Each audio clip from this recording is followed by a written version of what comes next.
मेहमान को केसरिया बालम कहकर सत्कार करना यहाँ की संस्कृति है।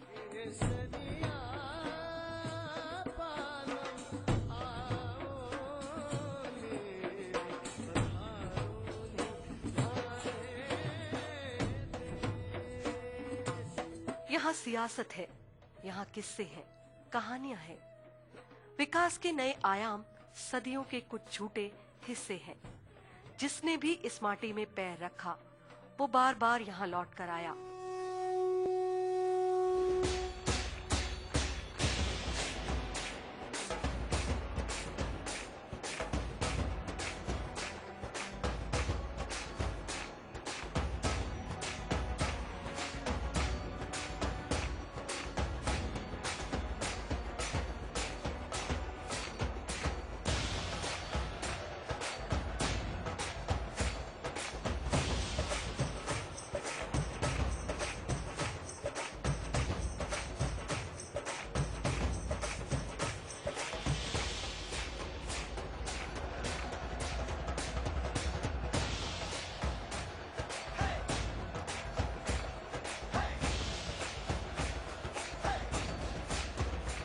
ये राजस्थान है, यहाँ जीवन बसता है।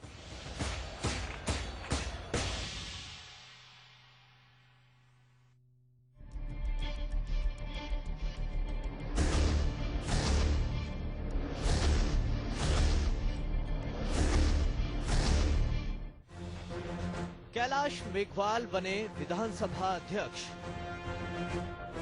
पायलट की पीसीसी अध्यक्ष पद पर ताजपोशी। हमने दिखाई हर खबर सबसे पहले। फर्स्ट इंडिया न्यूज, सबसे आगे, सबसे पहले।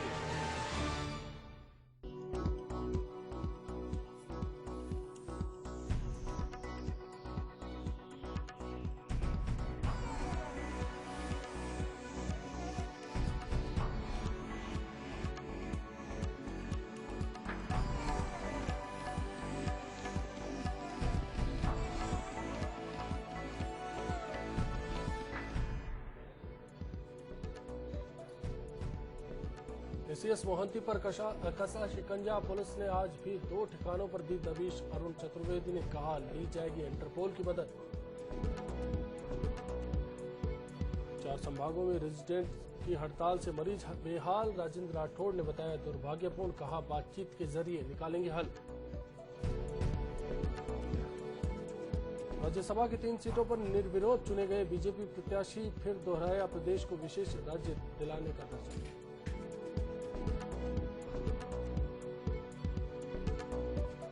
भीलवाड़ा में सेंट्रल एक्साइज अधीक्षक 30,000 की घूस लेते गिरफ्तार। बीड़ी कारोबारी पर पेनल्टी लगाने की दी थी धमकी।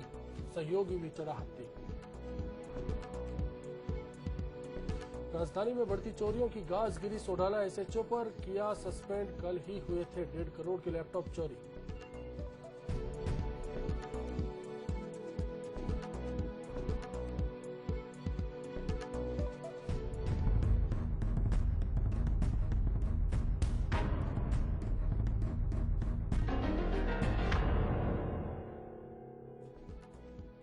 नमस्कार, बिग फाइट लाइव में आपका स्वागत है। मैं हूं विजय त्रिवेदी। बिग फाइट लाइव का मायने है हर दिन सच को हासिल करने, सच तक पहुंचने की मशक्कत। इस एक्सरसाइज में मदद करते हैं आप और हमारे स्टूडियो में होने वाले खास मेहमान। हम सब मिलकर एक ही मंजिल को, एक ही मुकाम को हासिल करना चाहते हैं कि सच की तस्वीर सामने आए। इसलिए हर दिन हम सवाल पूछते हैं आपसे कि सच का स्वाद चखा क्या, और उसके लिए जरूरी है ये सवाल कि हिम्मत की तस्वीर देखी क्या। बिना हिम्मत के सच को हासिल करने की बात करना ही मेवानी है। आज हम पहुंचना चाहते हैं भ्रष्टाचार की वजह तक, उसकी तह तक, उसके पीछे, उसके साथ होने वाले और उसे ताकत देने वालों तक, यानी हम भ्रष्टन के भ्रष्ट हमारे। खड़े रहे, क्या मिला? सिर्फ नाम। 75 रुपए में आपका काम कर देता। मुझे आपसे कुछ बात करनी है। आपको अंदर आने किसने दिया? जाइए बाहर और पब्लिक रिलेशन ऑफिसर से मिलिए। मैं आपसे मिलने आया हूँ, आपको ये बताने कि आपके आदमियों को बात करने की तमीज नहीं है। जानवर समझते हैं सबको वो। मैं अपना सामान लेने आया हूँ, कोई भीख मांगने नहीं आया हूँ, और ना ही कोई इस तरह से। देखिए मिस्टर, यहाँ सभी को अपना टीवी लेने नहीं आया हूँ। मैं अपने मरे हुए बेटे की अस्थियां लेने आया हूं। एक बाप का अपने बेटे की राख पर कोई अधिकार है या नहीं, या उसके लिए मुझे नीचे रिश्वत देनी पड़ेगी? आपके पास इतनी फुर्सत तो होगी कि मुझे मेरे बेटे की अस्थियां दिलवा दीजिए।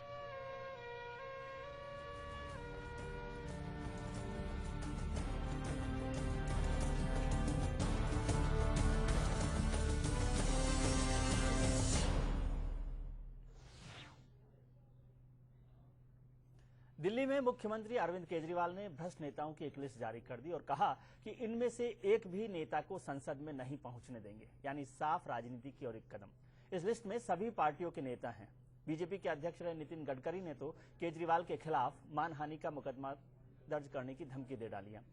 हमारा मकसद किसी व्यक्ति विशेष की मानहानि करने का नहीं, क्योंकि हम समझते हैं कि भ्रष्टाचार की समस्या व्यक्ति से बढ़कर सिस्टम की है।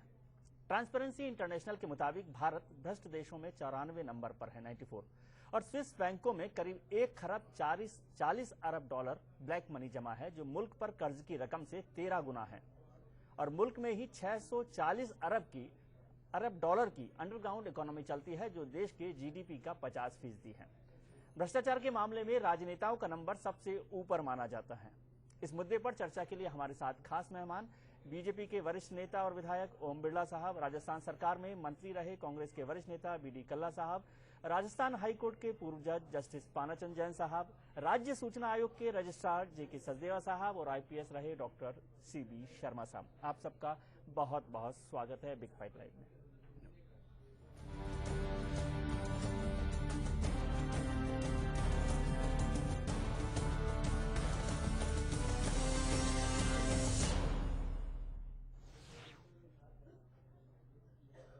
आज के कार्यक्रम के लिए हमने सवाल पूछा था कि क्या राजनीति से भ्रष्टाचार को मिटाया जा सकता है। इस सवाल को हमने हमारी वेबसाइट पर, ट्विटर अकाउंट पर और फेसबुक अकाउंट के साथ साथ टेलीविजन पर अपने दर्शकों से, जनता से पूछा है। इसका जवाब हम कार्यक्रम के अंत में देखेंगे कि जनता की राय क्या है, लेकिन चर्चा करेंगे कि बिग फाइट में कि भ्रष्टाचार को किस तरह से मिटाया जा सकता है।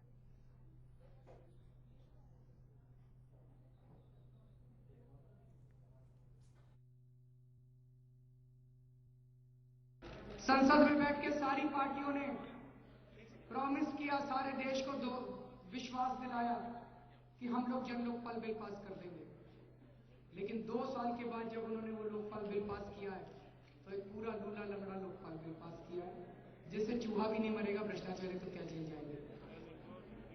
दोस्तों, उसके बाद अगले साल 2012 में हम लोग 15 भ्रष्ट मंत्रियों के खिलाफ उनके खिलाफ निष्पक्ष जांच कराने के लिए अनशन पे बैठे। सरकार ने वो बात भी नहीं मानी।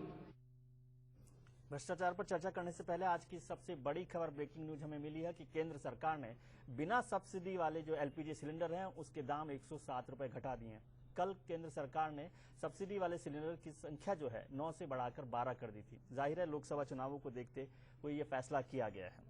कल्ला साहब, आपसे बात करते हैं। आज जो केजरीवाल साहब दिल्ली में मुख्यमंत्री हैं, उन्होंने लिस्ट जारी की 15 मंत्रियों की, कुछ नेताओं की भी, उसमें सबसे ज्यादा लोग आपकी पार्टी से जुड़े हुए हैं। क्या आपको लगता है कि उससे भ्रष्टाचार खत्म हो पाएगा?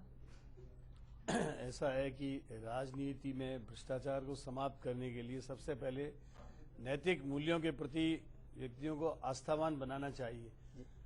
नैतिक मूल्यों की प्रतिस्थापना प्राइमरी स्कूल से लेकर middle school, high school, college level, university level, इन सब जगह नैतिक मूल्यों की शिक्षा देनी चाहिए और उसका आत्मबल इतना मजबूत कर देना चाहिए ताकि वह व्यक्ति अपने को अपने बस में रख सके। जिस व्यक्ति का आत्मबल मजबूत होगा वह व्यक्ति भ्रष्टाचार से दूर रहेगा, रिश्वतखोरी से दूर रहेगा। सर, लिस्ट से तो लगता है कि पूरी पार्टी आपकी करप्ट है, खासतौर से हमारी पार्टी को लेकर। देखिए, मंत्रियों के केजरीवाल कोई बहुत बड़े अपने आप में कोई न्यायाधीश नहीं है।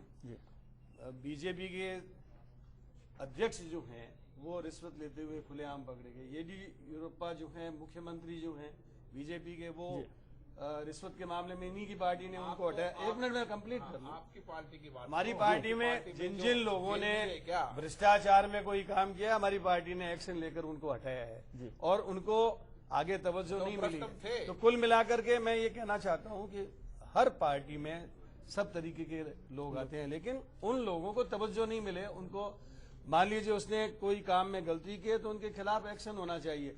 लेकिन जैसा मैं आपको बता रहा था कि भ्रष्टाचार मिटाने के लिए जरूरी है कि हम नैतिक मूल्यों के प्रति लोगों को आस्थावान बनाए, नैतिक शिक्षा का प्रसार प्रचार हो और इसमें चुनाव का जो कार्यक्रम है उसमें सुधार की आवश्यकता रिफॉर्म की आवश्यकता है। मैं ये कहना चाहता हूं, जब मैं बचपन में देखता था कि इलेक्शन के लिए बहुत लंबा समय मिलता था, आज उसको इलेक्शन कमीशन ने 15 दिन तक का समय कर दिया है। मैं तो ये चाहता हूं कि चुनाव का खर्चा सारी पार्टियों का इलेक्शन कमीशन बियर करे और नॉमिनेशन विड्रॉल के बाद केवल मात्र 2 अथवा 3 दिन का समय मिले, सबको टेलीविजन और रेडियो पे आकर के पैनल डिस्कशन करवा लिया जाए और उसके बाद वोटिंग हो जाए तो पॉलिटिकल भ्रष्टाचार बिल्कुल कम हो जाएगा। चलिए, ये तो बहुत आपने रास्ता भी उसका बताया, बहुत अच्छी बात है, मुबारक आपको। बिरला साहब, जो कल्ला साहब कह रहे थे उसमें एक बात इंपॉर्टेंट उन्होंने कही कि उनकी पार्टी में जिन लोगों को भ्रष्टाचार के मामले में पकड़ा गया उन पर कार्रवाई हुई। आप तो भ्रष्टाचार के खिलाफ आंदोलन चलाने का पहला काम किया, आप येदियुरप्पा साहब को दोबारा पार्टी में ले आए। ऐसा नहीं है, हमने भ्रष्टाचार आपने खुद ने माना कि वो भ्रष्टाचार के खिलाफ एक मुहिम चलाई। हालांकि उन्होंने तो बहुत लंबी लिस्ट दी है केजरीवाल साहब ने, जिसमें नितिन गडकरी साहब का भी नाम है, भाजपा के दबाव, अनुराग ठाकुर का भी नाम है जी। और जिस तरीके की केजरीवाल जी या अन्य कोई व्यक्ति बात कर रहा है, हमारे किसी भी राजनीतिक नेता और कार्यकर्ता पर भ्रष्टाचार का आरोप सिद्ध नहीं हुआ है। येदियुरप्पा साहब पर तो पूरी आरोप हुआ, पार्टी ने तय किया। लोकायुक्त की रिपोर्ट के बाद आप लोकायुक्त की रिपोर्ट कोर्ट में चल रही है, उन पर कोई भ्रष्टाचार का आरोप सिद्ध। और जो कल्ला साहब ने बंगारू लक्ष्मण साहब का जिक्र किया वो तो सबकी आंखों के सामने हुआ। लक्ष्मण साहब को किया तो बंगारू लक्ष्मण साहब को पार्टी ने नहीं रखा जी।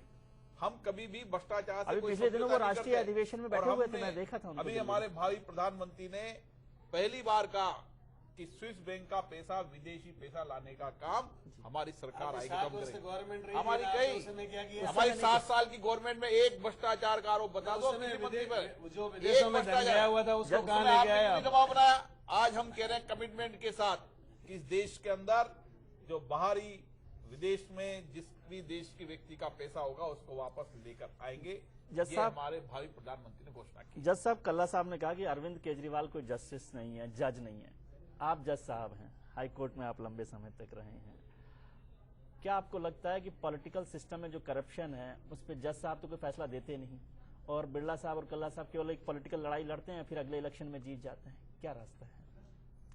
देखिएगा, भ्रष्टाचार का जो उन्मूलन कैसे हो, प्रश्न ये है जी।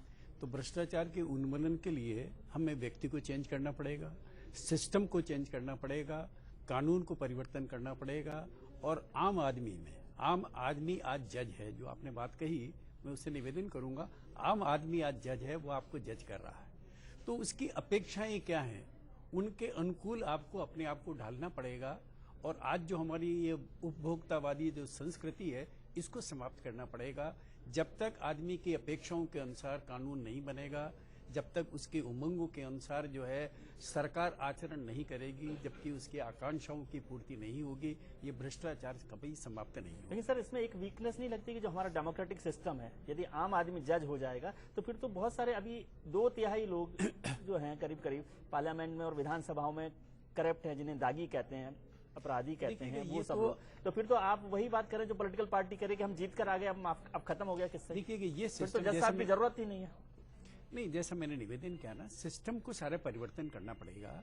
आज आप कानून कितना ही बना दो, आज मान लीजिएगा सर्वोच्च न्यायालय ये कह दे कि इस देश का कोई भी आदमी भारतीय इंडियन पिनल कोड के तहत कोई भी अपराध नहीं करेगा, तो क्या अपराध रुक जाएंगे?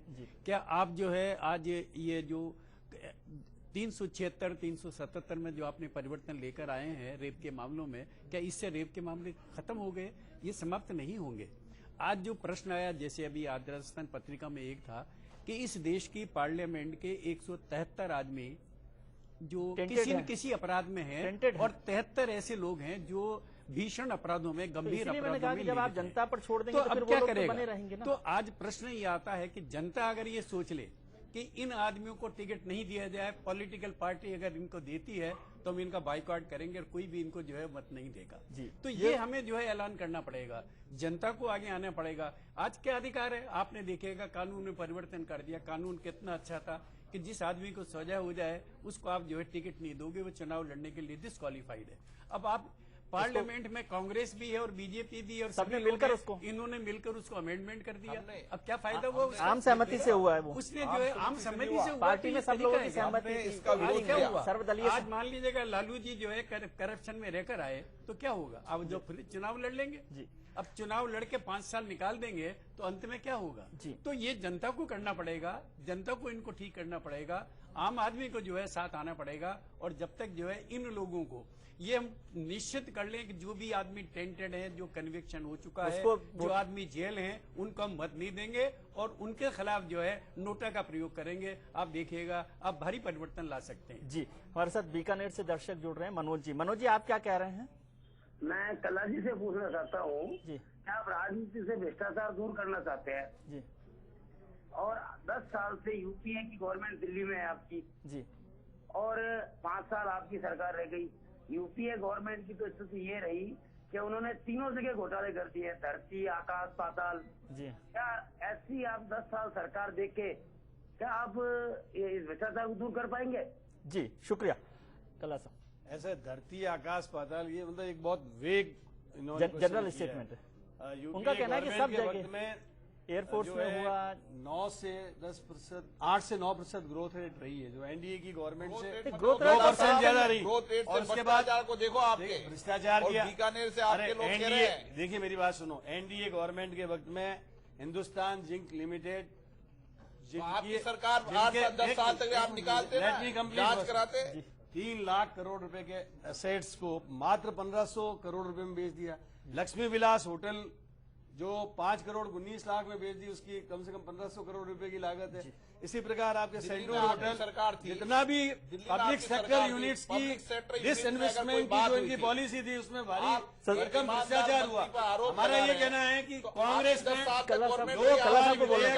अभी लोकपाल विधेयक को हम अभी लेकर आए हैं। कोई भी व्यक्ति लोकपाल विधेयक कानून के अंतर्गत 55 साल तक क्यों नहीं लेके कोई भी मंत्री, कोई भी जनप्रतिनिधि दिल्ली से लेकर सारे राज्यों में आपकी सरकार लेके आए। आपके तो भावी प्रधानमंत्री के बारे में आप जिक्र कर रहे हैं। 10 साल तक लोकायुक्त को बनाया ही नहीं उन्होंने। क्या बात करते हो आप? सरकार दोनों की रही। सचदेवा साहब, तो लोकायुक्त बना हुआ है, से लेकर स्टेटों तक आप केवल सचदेवा, कला साहब, सचदेवा, ये कहना है कि बिरला जी, सचदेवा साहब से मैं जानना, उसके खिलाफ कार्रवाई। सचदेवा साहब, आप राज्य सूचना आयोग के सदस्य हैं, रजिस्ट्रार हैं।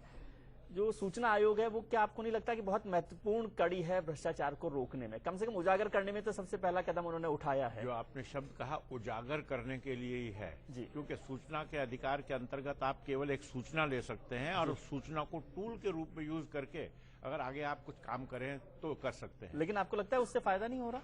फायदा इसलिए नहीं हो रहा कि अभी तक, जहां तक राजस्थान का प्रश्न मैं कहूं, बहुत ज्यादा लोगों ने इस प्रकार की सूचनाएं ना तो ली हैं और जिन्होंने कुछ लिया है उन्होंने ना आगे कहीं प्रयोग किया है।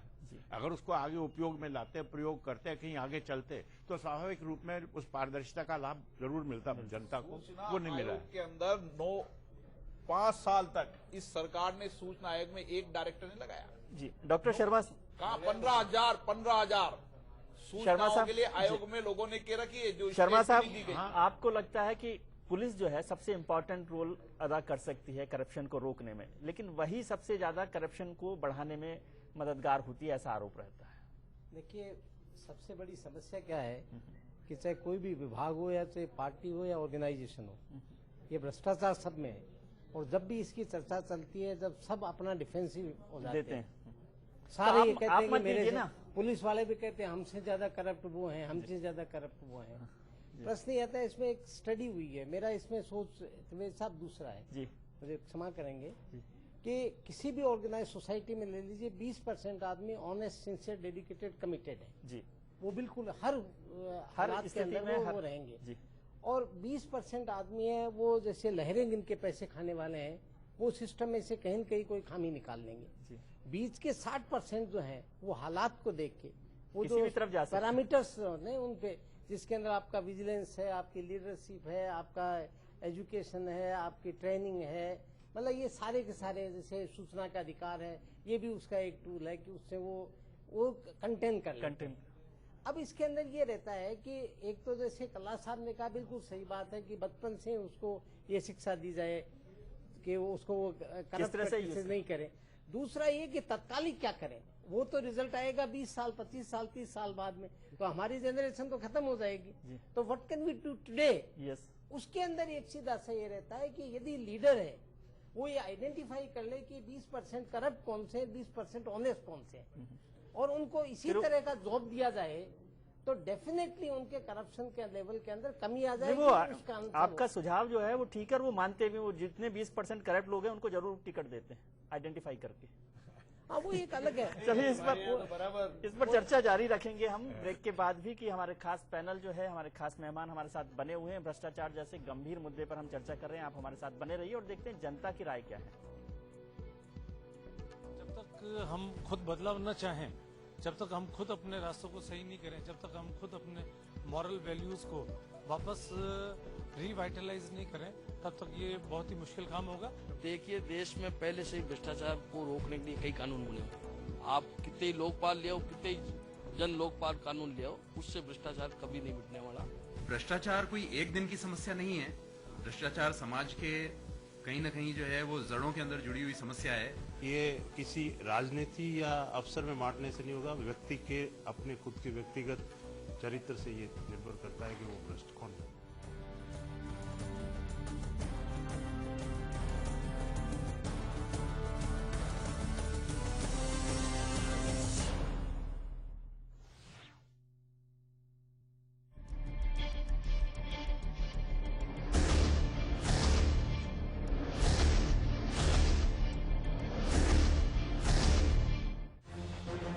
कैलाश मेघवाल बने विधानसभा अध्यक्ष।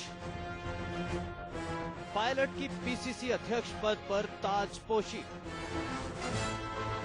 हमने दिखाई हर खबर सबसे पहले। फर्स्ट इंडिया न्यूज, सबसे आगे, सबसे पहले। शहरों की हलचल, गांवों की चौपाल, अतीत के झरोकों से वर्तमान के दरवाजे तक, इतिहास के पन्नों से बदलते राजस्थान तक, सियासत के अखाड़े से खेल के मैदान तक, चप्पे चप्पे पर हमारी नजर। हम हैं मौजूद गली गली, शहर शहर, क्योंकि हम हैं सबसे आगे, सबसे पहले। देखिए खबर राजस्थान।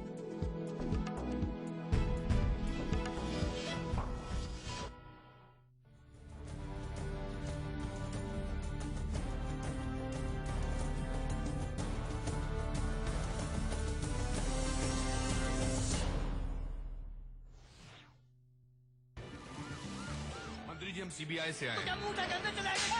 सब लोग अंदर चलो, फोन रखो। मंत्री जी की तनख्वाह। एक बात हमेशा याद रखना रणजीत सिंह, असली पावर दिल में होती है।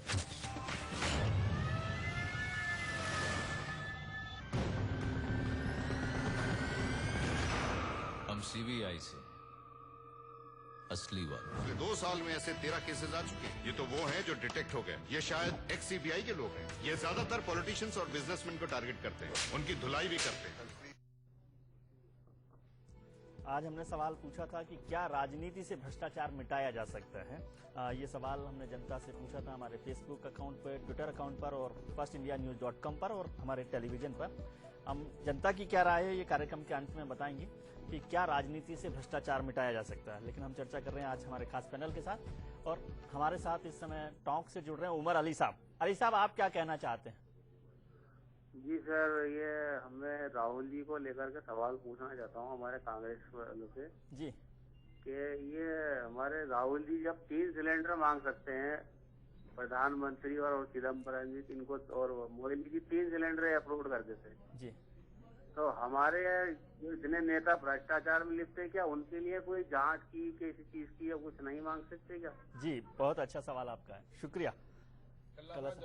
ऐसा है कि लोकपाल विधेयक जो राहुल जी की प्रेरणा से पास हुआ है, उसमें किसी भी मंत्री के खिलाफ कोई उमर वाली जी। हाँ, मैं सब बता रहा हूँ आपको, बीच में मेरे मुंह में जबान क्यों दे रहे हैं? हाँ, उमर अली जी को मैं ये बताना चाहता हूँ कि किसी भी मंत्री के खिलाफ कोई स्पेसिफिक शिकायत है तो आप लोकपाल जो हैं उनके पास शिकायत करके और उनकी जांच करवा सकते हैं, और जो भी व्यक्ति दोषी पाया जाएगा उसके खिलाफ सख्त से सख्त कार्रवाई की जाएगी। लेकिन भैया मैं आपको ये बताना चाहता हूं कि बंगारू लक्ष्मण जो बीजेपी के अध्यक्ष थे, उमर अली जी का जवाब दो, वहां पर पकड़े गए थे और उमर अली जी बीजेपी ने स्वयं ने वहां पर उनको, लक्ष्मण जी को तो सजा मिल गई, इस मामले में भ्रष्टाचार के मामले में निकाला गया और आज उनको वापस ले लिया गया है। इन सबके बारे में सब पार्टियों को विचार करना चाहिए कि जो आपराधिक छवि के लोग हैं उनको और जो भ्रष्ट लोग हैं उनको टिकट नहीं दिए जाए। और राहुल जी ने ऐसा प्रबंध कर दिया है कि वो स्वयं जैसे झुंझुनू, बीकानेर और कई स्थानों पर हिंदुस्तान में जो हमारा पार्टी का राहुल साहब का जिक्र मत करिए, वो अभी विधानसभा चुनाव में भी आपने उनकी बात नहीं सुनी, तो उनको छोड़ दीजिए, अपन उस इश्यू पर उनके द्वारा जो पैरामीटर्स दिए थे उनको आपने फॉलो नहीं किया। वोटिंग करवा करके आम जनता से लोगों का सर वो फिर राहुल जी आएंगे, उनका कला साहब फिर राहुल जी दुखी होंगे, विधानसभा में भी आपने उनकी बात नहीं मानी। खैर वो मुद्दा आपकी पार्टी का है। जज साहब आपसे जानना चाह रहा हूँ, जैसे कला साहब ने जिक्र किया लोकपाल का, क्या अब सरकार ने लोकपाल बना दिया? बहुत लंबे समय से मांग हो रही थी, हालांकि आप पार्टी जो है आम आदमी पार्टी वो उससे सहमत नहीं है। आपको लगता है कि लोकपाल से हम कुछ कड़े कदम उठा पाएंगे या भ्रष्टाचार को रोकने में एक आगे बढ़ पाएंगे? 100% नहीं है कि अगर लोकपाल सही अर्थों में लाया जाए कि जहां पर लोकपाल को पूरे अधिकार दिए जाएं, पुलिस का इन्वेस्टिगेशन डिपार्टमेंट और इंक्वायरी डिपार्टमेंट जो है उस लोकपाल के कंट्रोल में रहना चाहिए। अगर वो नहीं रहेगा तो लोकपाल की वही स्थिति होगी जो दूसरी जगह है। आज जितने भी हैं, सेंटर का भी आया है तो उसमें भी जो है देखो पुलिस को इन्वेस्टिगेशन को पुलिस तंत्र के अंडर में किया गया है। यहाँ पर भी जो है कोई आशा नहीं की जा सकती कि इनकी सरकार जो है लोकपाल कैसा लेकर आएगी। ये लोकपाल जो एक्ट है यहाँ का राजस्थान का, वो तो एक इंक्वायरी एक्ट है, प्रिलिमिनरी इंक्वायरी, डोमेस्टिक इंक्वायरी का कानून है जो किसी भी प्रकार से हर प्रकार से रद्दी की टोकरी में डालने लायक है। इसमें ये उस एक्ट में परिवर्तन करके लाना चाहते हैं जो नहीं कर सकते, और किसी भी प्रकार से सक्षम कानून नहीं आएगा जब तक उसके पैटर्न पर और लोक आयुक्त को कंप्लीटली इंडिपेंडेंट बनाकर वो लाया जा सकता है। दूसरा ये है कि पब्लिक सर्वेंट की डेफिनेशन में जो है हमें सबको लाना पड़ेगा। वो सारी संस्थाएं, कोऑपरेटिव सोसाइटीज हैं जहां पर भी सरकार का नियंत्रण या आर्थिक प्रभाव है, उन सबको इसके कंट्रोल में लाना पड़ेगा। जब तक इनको नहीं लाएंगे, जब तक नीचे से ऊपर तक चीफ मिनिस्टर को भी लाएंगे तो नीचे से नीचे वाले आदमी को भी लाएंगे, और इसको जो है किया गया है, ये किया गया है। अब यहाँ पर कर रहे हैं कि नहीं कर रहे हैं ये दूसरी बात है। वहाँ तो प्राइम मिनिस्टर को भी उन्होंने किया है, लेकिन यहाँ पर अब शर्मा साहब जैसे क्या करना चाहते हैं। महत्वपूर्ण बात है कि इन्वेस्टिगेटिंग एजेंसी क्या कर रही है, और जो बार बार मांग होती रहती है जैसे सीबीआई जैसी इन्वेस्टिगेटिंग एजेंसी है वो अभी तक पॉलिटिकल पावर के अंडर कंट्रोल रहती है, मतलब सरकार के अंडर में रहती है, प्राइम मिनिस्टर के पास और जो भी एडमिनिस्ट्रेटिव मिनिस्ट्री है उसके पास, जीएडी के पास। आपको लगता है कि उससे बड़ा कोई फायदा नहीं हो पाता? लेट अस होप कि लोकपाल के अंडर में चली जाएगी तो इंडिपेंडेंटली काम करेगी, but I have my own doubts. Yes, देखिए लोकपाल भी इंसान है और चीफ मिनिस्टर, प्राइम मिनिस्टर भी इंसान है। यदि वो उनसे प्रभावित है तो कुछ समय बाद उनसे भी प्रभावित हो जाएंगे। लेकिन चलो एक नया तो इंस्टीट्यूशन का कोई मतलब ही नहीं हुआ। नया एक एक्सपेरिमेंट हो जाएगा।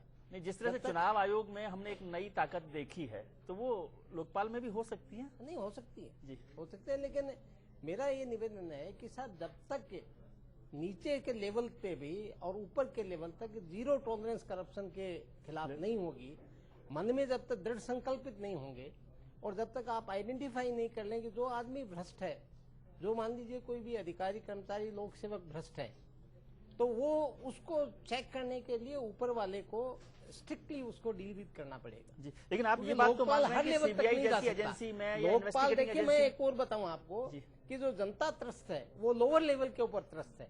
लोकपाल में अपन बात करते हैं प्राइम मिनिस्टर, चीफ मिनिस्टर, लेकिन उसके लिए पीसीए बना हुआ है पहले से, ये प्रिवेंशन ऑफ करप्शन एक्ट है और बहुत सारे कानून है, एसीबी हमारे पास है, सारा सिस्टम है। मैं बता रहा हूँ, लेकिन उसमें भी वो इफेक्टिव नहीं हो पाता है। आज जनता तो त्रस्त है नीचे वाले लेवल के ऊपर, थाने में जाए उसकी शिकायत नहीं सुनी जाए, तहसील में जाए नहीं हो, पटवारी नहीं सुने, ग्राम सेवक नहीं सुने, इस लेवल के ऊपर ये इतना ज्यादा है कि इसके आम जनता तो प्राइम मिनिस्टर, चीफ मिनिस्टर पहुंच नहीं पाती है। सचदेवा साहब, आपको लगता है कि जो आयोग है, सूचना आयोग, क्या वो महत्वपूर्ण भूमिका नहीं निभा रहा है या एक्टिव रोल में नहीं है राजस्थान में, खासतौर से राजस्थान के? क्योंकि दिल्ली में मैंने देखा कि वहां पे बहुत एक्टिव है और पूरा मूवमेंट जो चल रहा है वहां पर तो इतना रश है, इतना प्रेशर है, इतना डिमांड वहां पर रहती है। राजस्थान में क्यों नहीं हो रहा? ऐसा लगता है साहब कि कुछ जगह वहां प्रोएक्टिव हुए। मिस्टर गांधी जब वहां पर गए और वो एक्टिविस्ट थे और वहां जाके प्रोएक्टिव हुए। प्रश्न उठता है, जहां एक कानून बना हुआ है और एक आयोग को कानून के दायरे में रहकर काम करना है, तो प्रोएक्टिव होकर के काम तो नहीं हो सकता। दोनों पक्षों को एक साथ देख कर चलना पड़ेगा, दोनों पक्षों को बराबर देखना